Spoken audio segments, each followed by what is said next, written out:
something exciting na balita, oportunidad ang parating para sa inyo. Panatilihin mo lang din na bukas ang iyong mind, okay, ang inyong isipan.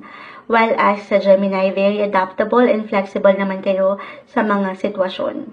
So, I feel na hindi naman ito something na magiging problema. Maging bukas.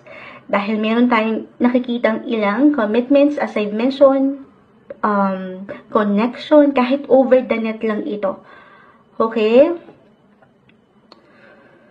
Okay, so mga talaga dito ang indication po ng travel. Travel opportunity, it could be, sabi ko nga, for work or for pleasure or kahit pareho naman. I mean, hindi lang kayo nagwo-work pero nag-e-enjoy rin kayo. Yung ganon. Or kung ngayon pa lang meron kayong ilang pinoproseso na travel documents or visa, ganyan, passport, this month, i-claim natin na mas merong